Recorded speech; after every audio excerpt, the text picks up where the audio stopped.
Espaço Mulher. A gente começa o nosso Espaço Mulher para conversar sobre uma proposta, um projeto muito legal, que é o Cantinho Literário. E para falar para a gente sobre essa ideia, né, Josicleide Guilhermino, que é pedagoga, está aqui para conversar com a gente no nosso Espaço Mulher. Boa tarde, seja muito bem-vinda, professora, ao nosso Espaço Mulher. Boa tarde, muita gratidão por esse espaço, para a gente poder estar batendo esse papo aí e falando sobre essa necessidade de levar os livros para o meio da rua, para o meio do povo. Isso, então, esse Cantinho Literário traz essa proposta, né, uma proposta afetiva, né, de simular o gosto aí pela leitura, e a gente sabe o quanto que a leitura é importante, né, para a reflexão, para a formação do cidadão, para a formação da crítica, né, do cidadão, da cidadania, mas de uma maneira crítica, né, para que a gente possa pensar, refletir e mudar o que precisa ser mudado no nosso dia a dia. E aí essa ação, aí eu já vendo a literatura aí como uma ação, ela já começa já desde os pequeninos, quando a gente puxa aquele livro de história e a gente vai contar para os nossos filhos, para os nossos sobrinhos, enfim. A gente pode ver essa ação da literatura já desde os pequeninos, ô Josicleide?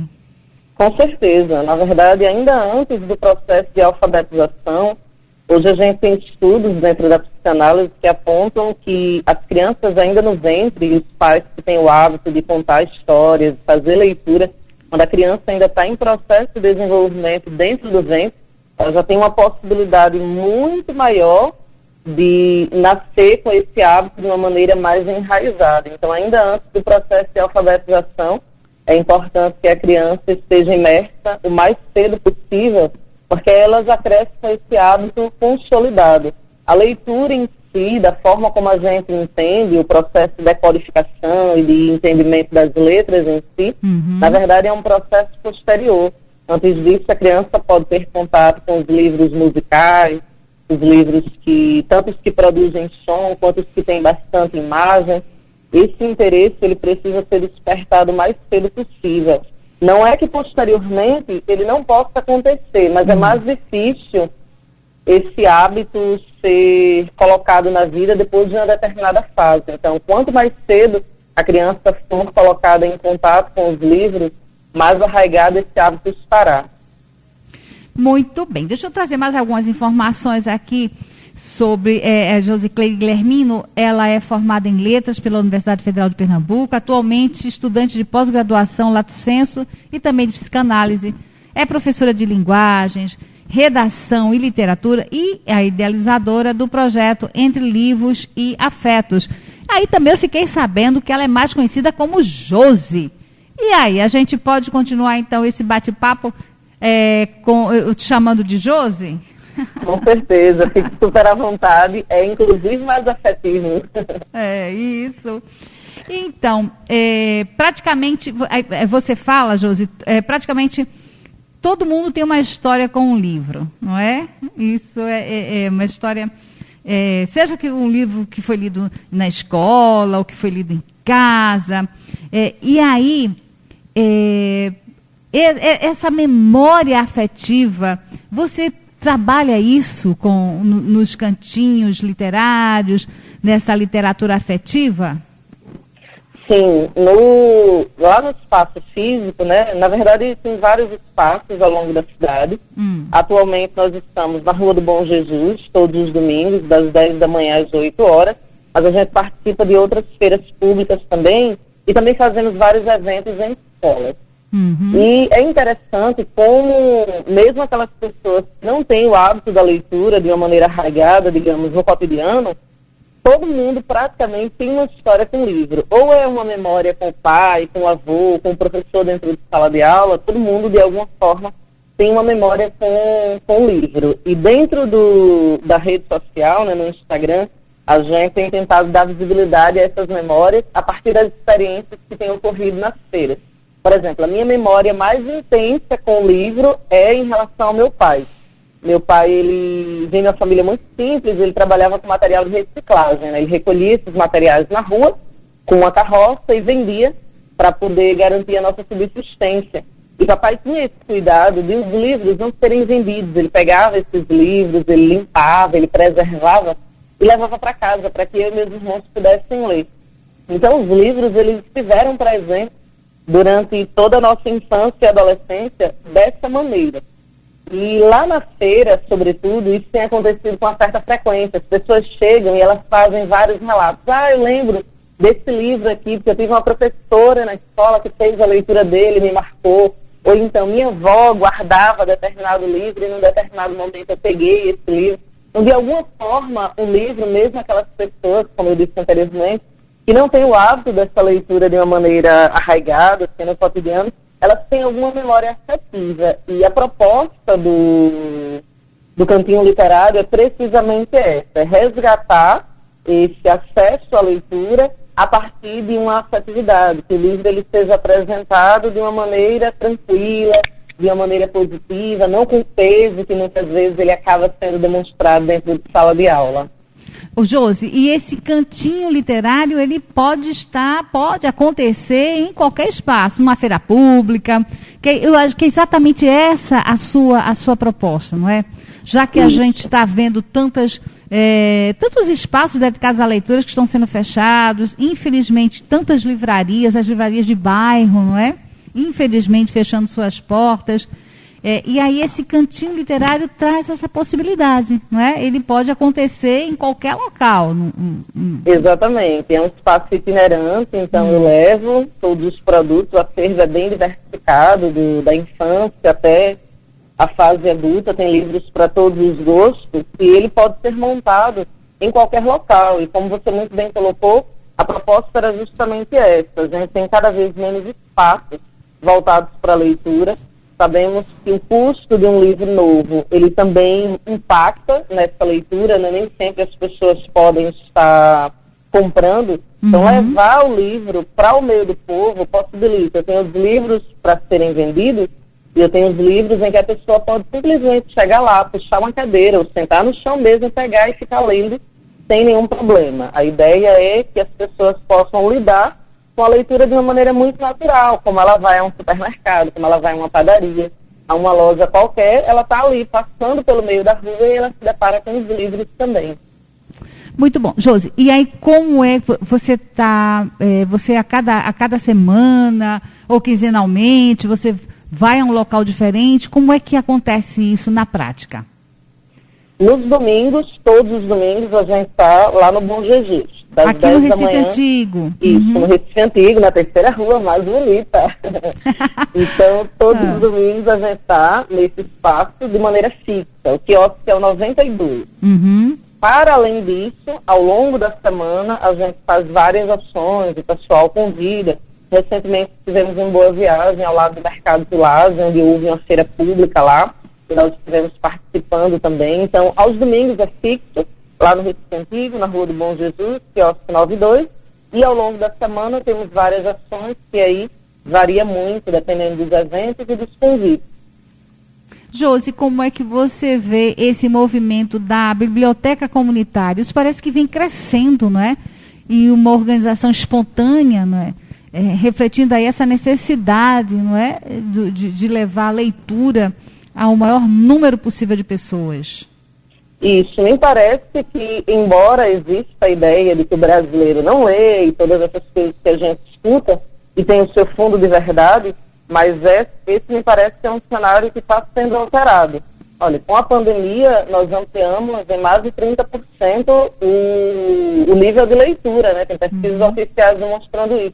Então, me parece que as pessoas estão cada vez mais percebendo a importância dessa leitura. Então, esse movimento, ele é um movimento importantíssimo como forma de disseminar mesmo, de proliferar. E se a gente for pensar em todas as barreiras, você tem a barreira do custo em si, do livro, mas você tem a barreira também do distanciamento. Então, qual é o espaço? Eu resido na Várzea, qual é o espaço que eu tenho próximo a mim, que eu posso ter acesso a esses livros? Eu consigo contar nos dedos. A maior parte das livrarias hoje, ela está dentro do shopping, por exemplo. Então, nem sempre é acessível o deslocamento. Então, levar isso para o meio do povo, aproveitando o potencial das feiras públicas, reduz essa distância. É isso. Ô Josi, e aí você como professora de linguagem, redação, de literatura, a redação a gente percebe, inclusive, como é importante no Enem, não é? E pode até definir aí se a pessoa tem uma nota mais alta para entrar no curso que prefere, que pede, que sonha, né? A redação, pode ser decisiva aí nesse momento. E como estimular essa redação? Aí eu vou pegar aqui um ganchinho, vou aproveitar que eu estou conversando com a professora de redação, né, gente? O que é que leva a uma boa escrita? A leitura, sim, mas a interpretação dessa leitura, entender o que está lendo e essa facilidade de escrita, todo mundo tem ou existe uma técnica? Como é isso, Josi? Olha, essa facilidade de escrita, ela é uma construção. Os livros, eles são, eu diria que talvez uma das principais ferramentas, mas não é a única. O processo que você leva para chegar a essa leitura, por exemplo, quando as pessoas chegam para mim e perguntam, eu queria muito ler, mas eu não sei por onde começar. Esse por onde começar pode ser decisivo para que a pessoa dê sequência a essa leitura ou não. Então, geralmente eu faço várias perguntas. Por exemplo, que tipo de séries você assiste? Que tipo de filmes você assiste? Do que é que você gosta? Porque a partir disso eu crio uma espécie de roteiro. Então, se a pessoa assiste muito filme de ação, não adianta colocar um livro de Machado de Assis nas mãos dela, porque provavelmente ela vai se afastar ainda mais dessa leitura. Então, é partir das características individuais da pessoa, do que ela gosta de fazer, e indicar livros que se enquadrem dentro desse perfil. E esse é o primeiro passo para uma boa interpretação, porque você imagina, você gosta de ação, eu coloco um clássico, por exemplo, o processo de leitura desse clássico não vai ser com a mesma atenção, não vai ser no mesmo nível que a pessoa estaria lendo uma outra obra que se enquadrasse muito mais dentro do perfil dela. E, naturalmente, essa interpretação ela também vai estar comprometida porque você não está inserido naquele momento ali com a leitura. Então, é identificar as características individuais para partir desse ponto e selecionar os livros. Agora, esse é um primeiro passo. Eu costumo dizer que a leitura ela é como a alimentação. Por exemplo, talvez seja muito mais prazeroso, talvez não, é muito mais prazeroso comer um hambúrguer artesanal do que um prato de salada. Mas se você passar muito tempo só comendo um hambúrguer artesanal, você não encontra tudo que você precisa, os nutrientes, para se desenvolver bem. Com a leitura não é diferente. Então, não tem nenhum problema em ler os best-sellers, que são bastante questionados, não tem nenhum problema em ler os best-sellers, em ler os quadrinhos, em ler o que está em alta. Agora, não pode parar nisso, porque cognitivamente falando, você vai estar limitado. Pode partir disso, sim, mas não deve parar nisso. E uma curiosidade minha, Josi, aí voltando para a questão da leitura, né, do estímulo à leitura na criança, a história em quadrinho é uma forma de estimular, de fazer com que essa criança mais adiante tome o gosto pela leitura, o famoso gibi? Com certeza. Por quê? A história em quadrinho, ela tem outros atrativos, que é a imagem em si. Os textos, eles são muito mais curtos, são histórias mais fáceis de serem compreendidas e interpretadas. Porque o que acontece é o seguinte, a pessoa, de repente, não tem o hábito de ler e ela pega um livro, vamos colocar aí um livro de 100 páginas.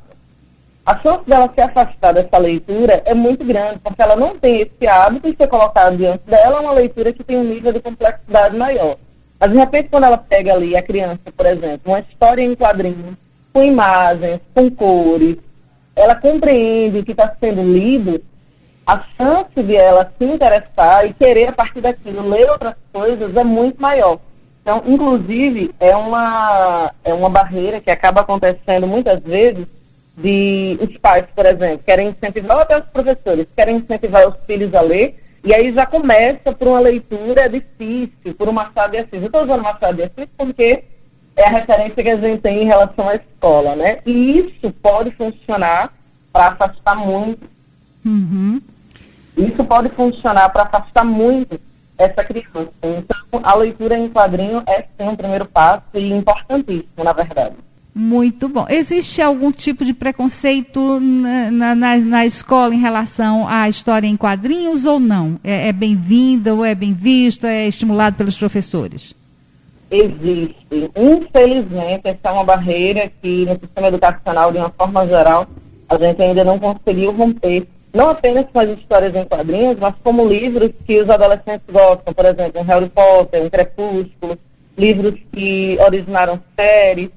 A escola, ela quer, de alguma forma, que as crianças e que os adolescentes sejam imersos nos clássicos. E como eu disse anteriormente, esse clássico é importantíssimo, mas não pode ser a porta de entrada, porque se for o primeiro contato, a tendência é essa criança, esse adolescente se afastar. Então a gente ainda enfrenta essa barreira. Por exemplo, eu dou aula de literatura e hoje eu tenho trabalhado, tenho uma editora, a Príncipe, que tem feito um trabalho interessantíssimo de adaptação dos clássicos dos quadrinhos. Nós temos Memórias Póstumas Brás Cubas, O Cursista, Os Miseráveis, adaptados para os quadrinhos, que são obras clássicas. E dentro da sala de aula eu tenho apresentado esse clássico em quadrinho primeiro, para posteriormente apresentar o original. Tem dado mais resultado, mas existe um questionamento por parte das instituições de uma forma geral. É isso. Ô, Josi, olha, um prazer enorme conversar com você. E aí, lembrando aos nossos ouvintes, gente, olha, todo domingo, na Rua do Bom Jesus, a gente pode ter esse bom encontro com Josi, o Cantinho Literário. Qual é o número do box, Josi, por gentileza? 92. Box 92, a partir de qual horário que a gente já pode entrar em contato com você aqui na Bom Jesus? Das 10 da manhã até as 20 horas. Muito bem, é isso, gente. Vamos procurar. Entre livros e afetos, o Cantinho Literário aqui na Rua do Bom Jesus. Ô, Josi, boa tarde. Prazer imenso conversar com você. Muito grata, minha querida, por abrir esse espaço para que a gente possa estar cada vez mais disseminando a leitura. Gratidão. Espaço Mulher.